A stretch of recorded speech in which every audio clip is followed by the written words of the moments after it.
lovely people. Today I am talking you through a whole bunch of Arty book recommendations.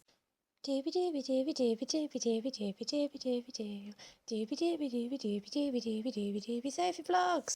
This is a little bit of like a series I've been doing on my channel where effectively I am just talking you through each shelf on my bookcase because I shelve everything thematically. And just chatting you through the physical books that I own to do with different topics. So my little caveat is I have read more Arty books than this, but they are not physically here, so I'm not going to talk about them because it turns out I had more Arty books than I thought I had, and this is going to be a little bit of an undertaking. This is mostly non-fiction. I think I have like 2 fiction book recommendations to tack on the end. I'm going to begin with this little stack that I'm not actually going to talk about in great depth. This is a bunch of Pre-Raphaelite books. I'm not going to talk about these just because I have a whole video where I talk about them in depth. So these books, I love Pre-Raphaelites. I find them very interesting. Please watch that video if you'd like to hear more specific on those. I should also mention Pre-Raphaelite Women by Jan Marsh. I believe I talked about in that video as well. So that little stack are going over there. A lot of those Pre-Raphaelite books are either biographies of specific people or they are looking at themes to do with the Pre-Raphaelites. So Pre-Raphaelites in Love is looking at like the women and the relationships in their lives and that kind of thing. So I thought I would just chat you through a few books that are looking at completely different types of art, but that have a similar element of being a biography, a deep dive into one person, that kind of thing. One that I absolutely loved was Renoir's Dancer, The Secret Life of Suzanne Valadon by Catherine Hewitt. Valadon was initially an artist's model for a lot of famous artists. This is her in Renoir's painting. What was so fascinating about this book was watching her change from being an artist model into becoming an artist. I found the looks at her own painting style so fascinating.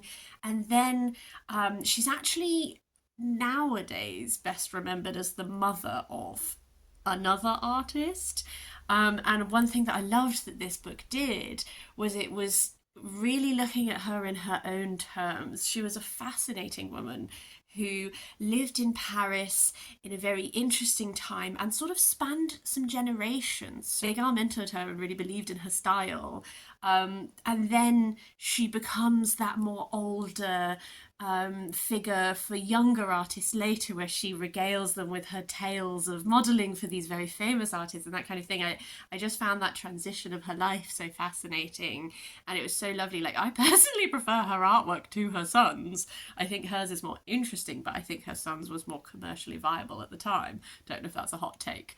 I just thought that this was really... I've read 2 Catherine Hewitt books now, and this one was definitely my favourite. The passion and the interest on this subject was just fabulous. I really, really enjoyed it. Next up is The Paper Garden. Mrs. Delaunay begins her life work at 72 by Molly Peacock. Mary Delaunay is such a fascinating woman. At 72, she began creating these paper flowers. These are examples of her paper flowers on the cover that were so lifelike. They were very anatomically correct. They were very beautiful. There's something about these narratives, and this is like a real woman, so like take narrative of older women being creative. And you know, Mrs. Delaunay is another example of a woman who, as well as being creative artist in her own right, was a part of this Georgian court and rubbed shoulders with a lot of very immensely famous people. So this was another biography that was just like really fabulous to read, and it has some of like full images of her work, which is just incredible. Similar vein of like interesting artists who hung out with interesting people is Gluck by Diana Souhami. This is a biography of the artist Gluck. Gluck was quite a I don't know if a controversial artist at the time. Had a lot of relationships with women, chose this single syllable name, also like really spanned so much time. A lot of this is focusing on Gluck's work in the 20s and 30s. Gluck sort of fought this campaign about like the quality of artist materials, and it was only later in life, around 80, that they sort of like came back with this resurgence of their art and everything. Also Lucie by Isabella Smith. Lucie is another artist who was was doing incredible things for her whole life. I went to an exhibition at the Holborn of her pottery work, and it was just sensational. She has such interesting influences in her work. Like, there was some work where it was like, oh, this is really influenced by like the Beaker people, and you can really tell. It was just fantastic. This is a very small book, but it's very concise, and it really does give you everything you need. Here's an example of some of Lucie Ree's work. Just this combination of, I guess, like form and texture is so fascinating to me. And Lucie Ree is another one who, she was working in the 1950s, and she has this like sgraffito technique, and she had a lot of like flared lip kind of pottery. She had fled from like Nazi occupied Europe to come to the UK, where she did a lot of her creative work. She worked really like throughout her whole life. She was still being incredibly productive into her old age, and another fascinating woman artist. Changing tack slightly is Gericault's Raft and the Art of Being Lost at Sea by Tom de Freston. This is looking at the Raft of the Medusa by Gericault, and that huge amazing painting, and it's taking the sensation that story, the wreck of the Medusa, was, and then looking at Gericault as an artist and his creation of this painting, the impact the painting had. So that's like one of the central exploration points, but also it's looking at sort of, when it says the art of being lost at sea, grief and pain and loss, and how artistry interacts with that. There's a really heavily like autobiographical like memoir aspect of this running throughout both Tom de Freston's own experience, but also a big thread of this is that he is working with a Syrian artist called Ali, who has been he was blinded during the war in Syria, and is a refugee in the UK. And again, they're exploring like a lot of the pain and stuff, and how that influences art. And I wrapped this up when I first read it a while ago. I had a few mixed feelings on it at the time that was slightly to do with like how the lens was being placed. I often felt like Tom de Freston's sort of story and perspective slightly overtook Ali's story and perspective at times. This is definitely one that the more I have thought about it afterwards, the more I really appreciate and rate it. I just think it's a really fascinating, and now I've like sat with it for a few years, I think of it as this very unique and fascinating book, and I haven't really read anything that's doing this. So I think I like it more than I did when I first initially read it, which is always interesting, isn't it? I guess I can't talk about artist biographies without mentioning Lives of the Artist by Vasari. This is a bunch of biographies of Renaissance artists Vasari was writing at the time in Renaissance Italy. You cannot trust this man. It's a bit dry, yes. It's very much like of its time. I found it really funny at a lot of places, just because you have that like there's so many anecdotes to do with artists that I just thought were really amusing. There's like one guy, and he wanted to paint an animal who represented the air. So he wanted to paint a chameleon, because at the time it was believed that chameleons changed colour because of stuff to do with the air. But he didn't know what a chameleon looked like, so he like painted a camel instead. Just like stuff like this, he was just like, this, it's really funny. But also, it is interesting. It's biographies of lots of artists, and it's not always correct, the things he's saying. But this edition had little footnotes that told you when he was just telling you something that's false. I don't know, I think there's something really interesting about looking at much closer contemporary understandings of artists, and then like what we think of them now, because there were some people in this who he rates so highly that I was like, I've never heard of you. And that's so fascinating. I'm going to let myself mention one or two Pre-Raphaelite books when they're ones that I didn't have at the time that I did my Pre-Raphaelite video. One of those is Questions of Travel, William Morris in Iceland by Lavinia Greenlaw. This is a combination of excerpts of William Morris's travel journal of his journey to Iceland, and then Lavinia Greenlaw is sort of doing like poetic interpretations, responses to them. So the format would be like, this is William Morris's journal, this is Lavinia Greenlaw's interaction with it. I actually found that this made me just want to read William Morris's Journal of Being Around Iceland. I found that absolutely fascinating. It's not the most arty book because a lot of it is to do with actually this journey and exploring this culture. But I thought I would just mention it in case you are a William Morris fan. I didn't dislike Lavinia Greenlaw's poetic interpretations. It's just a lot of the time I kind of didn't. I felt like I didn't need them. It felt like someone was telling me how to interpret what he was saying. And I was like, well, I'm interpreting what he's saying. Like, I don't need a small poem to make me think about the themes that he's interacting with. But I still enjoyed it. Autobiography I read recently that I absolutely loved was My Life by Marc Chagall. This was written when Marc Chagall was in his 30s. He grew up in a very small at the time it was Russia, I think it's now Belarus, a very, very small village as part of a very small Jewish community there. And it's written and it's like this snapshots of his life and growing up and then eventually discovering that you could become a painter, going to Paris, beginning that journey of painting. But because it was written in his 30s, it was written when he had, I believe it was when he'd just come back to Russia for an exhibition, but then the World War broke out, so he couldn't go back to Paris and all of his work was still there. A lot of this is to do with his art. It is to do with his upbringing. I found the narrative style so gorgeous. I loved how this was written. It's almost, it's not disjointed. I guess it's non-linear in that he goes back and forth between things and he'll sort of change tense where he'll be like telling you about his mother when they were growing up and then he'll be mourning the loss of his mother now that she's passed and how much he misses her. And I felt like more than anything, I captured a sense of him and his. Marc Chagall's art is not art that I have seen some of it when I went to Zurich. I think his use of colour is really interesting, but his paintings don't make me sing. I really like his mosaic work, his tapestry work, a lot of that sort of more I guess three-dimensional stuff. But this helped me get him. It helped me understand how he viewed the world. I just think that this narrative, it was like very poetic, this awakening to artistry. I loved this one. It was wonderful.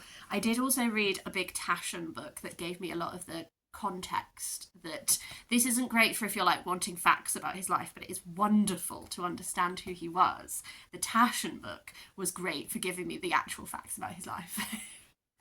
And I really like doing those sorts of pairings of reading like an artist's own work and then reading something else that's like a non-fiction look at them. And that's why I'm going to have these two books next. This is Self-Portrait by Man Ray. Man Ray was a photographer working in Paris and Brooklyn in the 1940s. He has this very distinct like black and white photography style. I mean... So he was quite experimental. There's a bit of controversy about like, did he pioneer some of these techniques or did Lee Miller pioneer some of these techniques? Discuss. This is his autobiography that he wrote himself. What's interesting about reading this is it's fascinating. It's another one where it's gave me an understanding of his... I hadn't realised that he had other sort of artistic dalliances before finding photography, because photography was the only thing I knew about him, whereas actually this interaction with beginning like an architecture and doing some painting and this evolving of art is something that I find really fascinating with artists that you know for like one specific thing. Like I haven't realised that Chagall had done mosaics and tapestries and all this kind of stuff. Like it's fascinating, isn't it, when you're like, oh, a whole new side. But what was interesting about this is that there were moments where I could sort of sense that stuff was being left out, or like Lee Miller appears twice in this, and I was like, I know that you had a relationship, and I know that this was a creative partnership as well as this, and so that was really fascinating. The book that I followed it up with, and I'm really pleased I did, was Kiki Man Ray, Art, Love and Rivalry in 1920s Paris by Marc Braude. Kiki was one of Man Ray's models, and they were in a relationship for quite a while. Kiki is talked about in this a bit. Again, doesn't talk about the women in his life that much.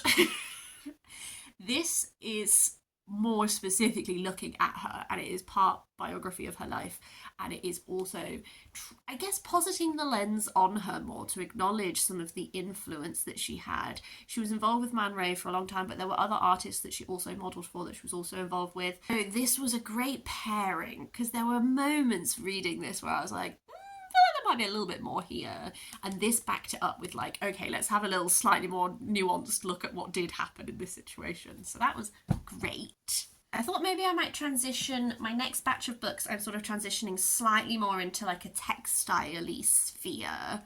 I'm going to kick that off with Hidden Hands, The Lives of Manuscripts and Their Makers by Mary Wellesley. I know that manuscripts aren't textiles, it's just this is like my transitionary book into more textile stuff. This was fabulous. I love this book so much. This is an exploration of manuscripts. Why I'm including it in my Arty book Rex is that there is a whole chapter that is about the artists who created them and how they created manuscripts, and it was gorgeous. There's also lots of other things to do with manuscripts in this. It's talking about the scribes who wrote them, it's talking about the patrons who made their existence possible. It also talks about like how we still come to have manuscripts, and boy, it made me appreciate the fact that we have any manuscripts surviving at all. Absolutely incredible. This is just one of those books where I thought, ooh, manuscripts, that sounds interesting. And the more I read, the more I was like, this is even more fascinating than I could have even thought. It was a wonderful book. To the world of textiles and design in that side of things, Fabric by Victoria Finlay. Love this book. This is part fabric history, but also part memoir, and specifically like part grief memoir. So this is subtitled The Hidden History of the Material World.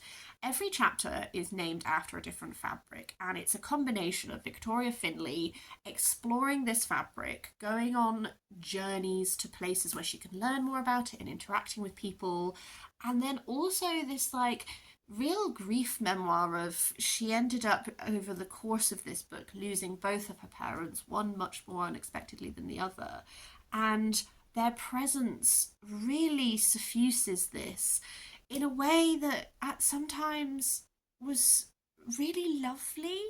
These journeys she's taking to write this book, some of them have a real family connection, and sometimes my critique when I read some books like this is I come to them wanting to know about the subject, and sometimes, particularly with like nature writing, that kind of thing, sometimes I'm like, there's just too much of this author in here, and I feel bad saying that sometimes, but sometimes I'm like, I want more of your topic.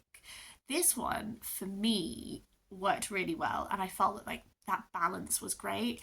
It had like topics like bark cloth, which and imagined fabrics was really interesting. So it has stuff like cotton and wool that I think because I'm going to talk to you about some of the other textile books, like I'm not unfamiliar with those, but it had these chapters that were talking about textile fabrics that I just hadn't interacted with before, and I found them really fascinating to learn about. On a subject of wool, this Golden Fleece, A Journey Through Britain's Knitted History by Esther Rutter is fabulous. Esther Rutter, every chapter of this is sort of based around a different item that Esther Rutter is learning to knit, and she's exploring the history of that item in Britain. And again, it's one of those ones where you're traveling around the country and you're learning these different pockets of history and community. Like she knits a Gansey and she explores that. She is pregnant while this is happening, so she knits something for her child. Like it has another really nice balance of memoir and then this history, because wool has been such a huge part of British history. Like I live near somewhere that is very much like was a wool town, and so that influence is really there, and so this was wonderful. The Golden Thread, How Fabric Changed History by Cassia Sinclair. I just keep being like, every chapter is themed around a different thing. This one, every chapter is also themed around a different concept, a different thing. So like One chapter will be looking at how Vikings made their sails out of wool. Another chapter will be looking at the way that we are looking at how spiders spin their silk to create like new types of fabric. This was one of the first textile fabric history books that I read, and it was just wonderful. I think this one's really accessible. She has another book that I don't own that my mum owns that she lent me, which is The Secret Lives of Colour.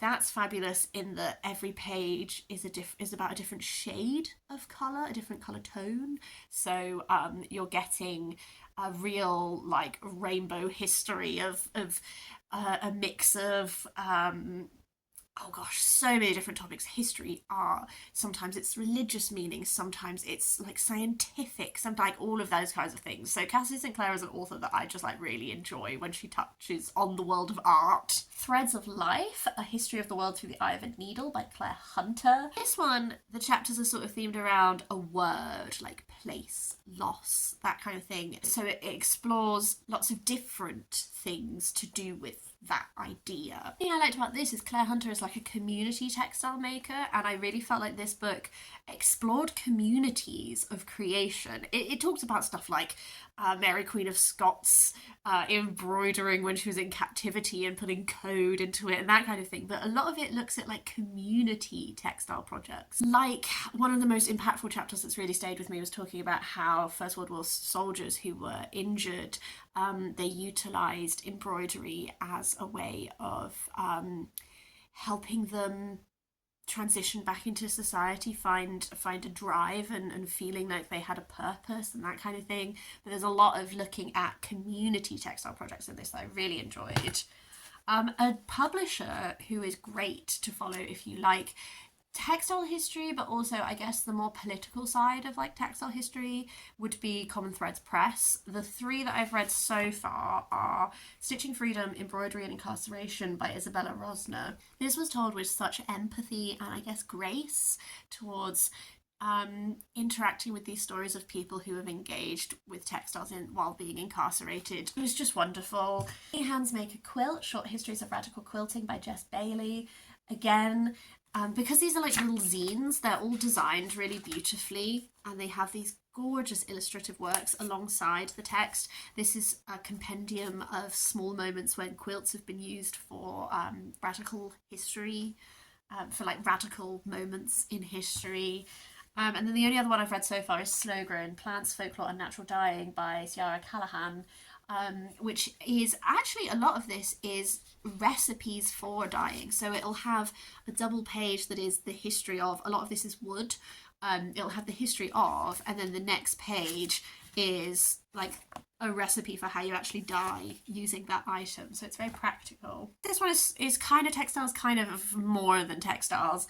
This is Queer X Design, 50 Years of Signs, Symbols, Banners, Logos and Graphic Art of LGBTQ by Andy Campbell. This is a fabulous look at the histories behind a lot of the graphic visuals to do with the LGBTQ movement. It's more of like a graphic design focus on it. So it is like textiles, like Gilbert Baker's Fabulous Flag, the AIDS quilt, that kind of thing. It has a lot to do with, I guess there were lots of publications at different points in history, and it looks at the design of those. It looks at a lot of these like symbol designs, flag designs, like a lot of these things that have just become, it's that wonderful mix of stuff that you're familiar with because they are still used now, and then all this little treasure trove of stuff that has kind of fallen by the wayside a bit, but that was still like really iconic. So this was a wonderful exploration. But I would talk you through my 2 fiction book recommendations, and then I'm going to chat around. I have a really big stack of like big books that are just physically large, so I've left them till the end.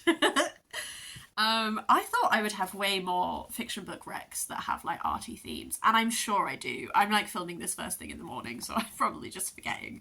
I would love if you have recommendations of fiction books that are drawing on arty themes. That would be fabulous. Just the 2 that I loved that I wanted to talk about. I really liked Lote by Shola von Reinhold. This follows someone who is obsessed with the bright young things of the 1920s, and she finds this photograph of this like forgotten modernist black woman poet, and she really wants to find out more about her, and she ends up like following the trail to this kind of like remote artist's retreat. This has a lot of reflection on art history. Kind of also gets this like, not like super surreal, but like this she becomes embroiled in this like sort of secret art society thing where everything is like a little bit intense, and I really enjoyed it. I really enjoyed the types of interaction it was having with like art history and who gets remembered and how these stories get shared and all that kind of thing. I also love The Marriage Portrait by Maggie O'Farrell. This is one of my favourite books. I just thought it was fabulous. I loved it so much. It's exploring Lucrezia de Medici.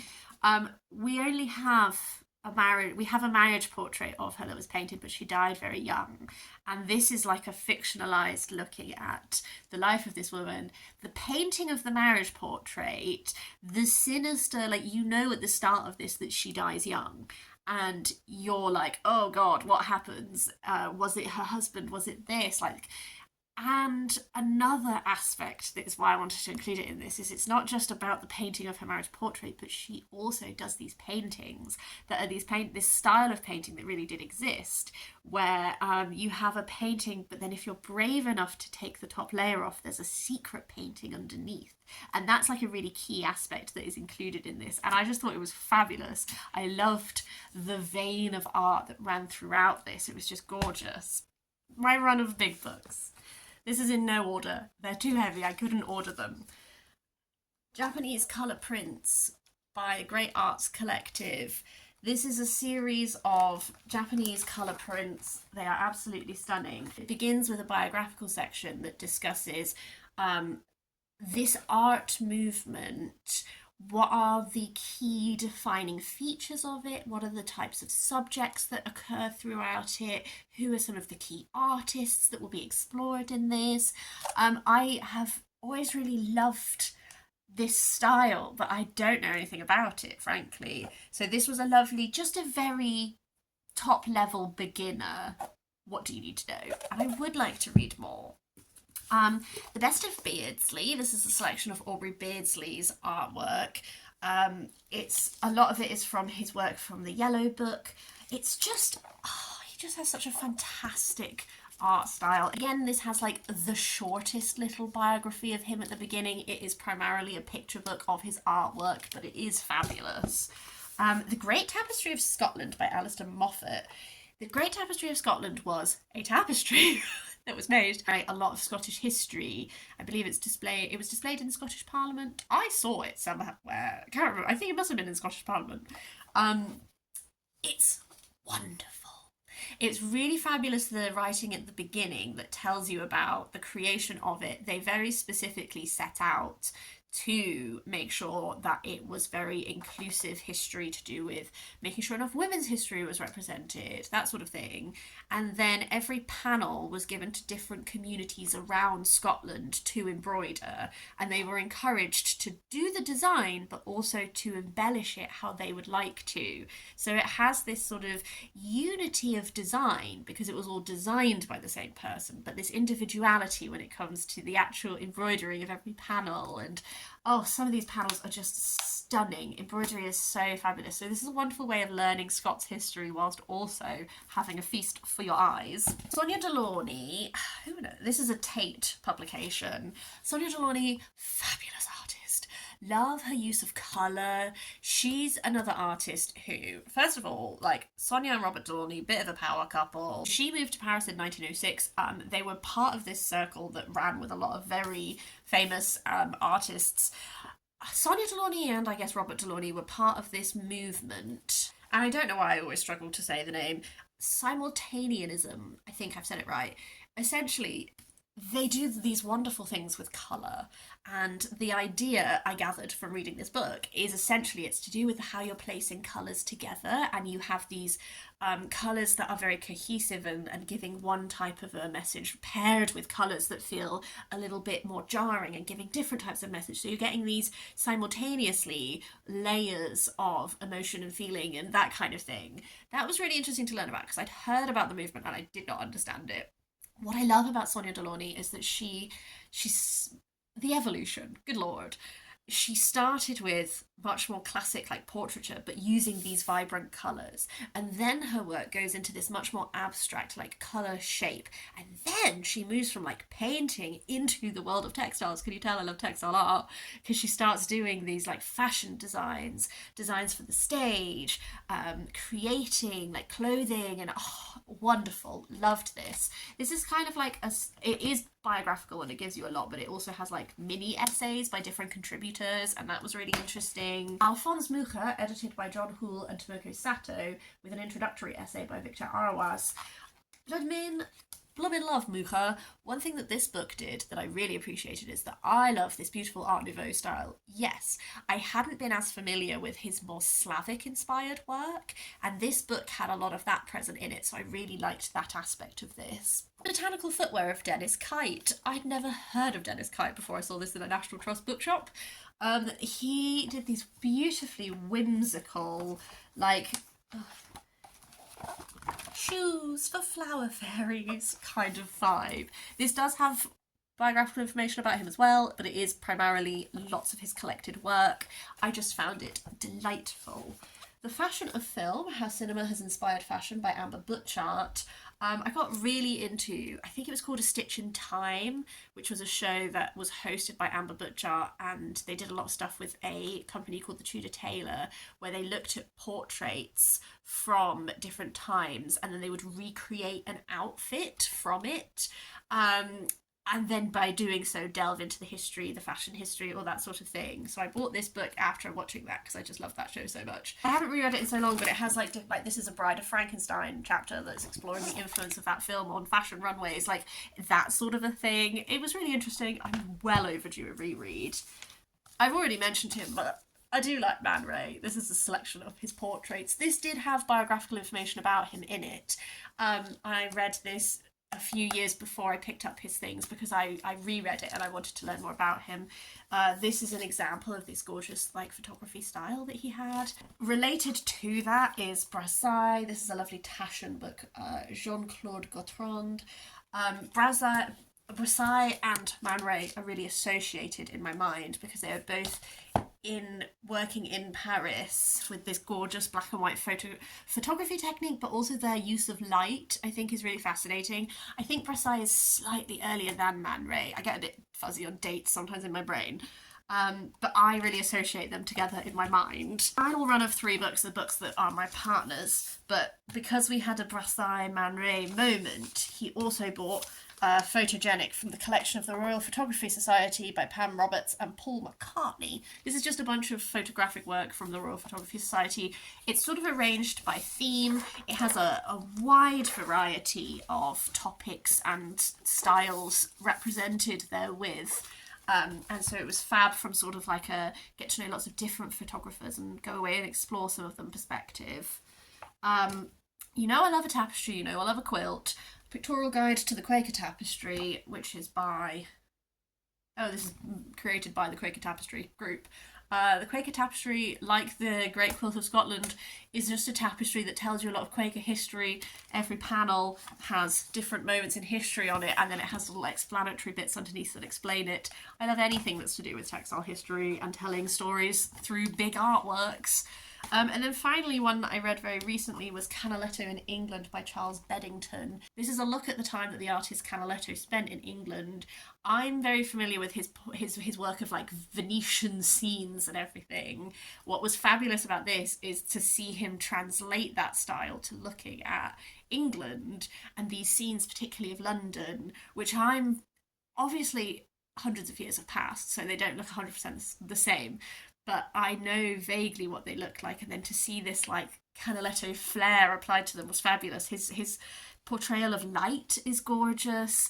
What was interesting in this was it wasn't just a biography of the time that he spent in England, but it also gave you sort of like histories of the things that he was painting, which was just like a nice extra element. That's where I'm going to stop for today because I've been filming for blooming ages. I love arty books. I would love to hear your arty book recommendations. I'm going to do a separate video that is the arty books on my TBR that I haven't read yet. I was going to include it in this, but this got very, very long. I hope that this is interesting to anyone. I don't know if anyone's going to watch this. If you have watched this, please recommend me your favourite artists in general, any books about art, whether non-fiction, fiction, whatever. I would love, love, love to hear them. Please, please, please. But yes, I hope that you're having a lovely day. I hope this was remotely interesting, and I will see you next time for something different.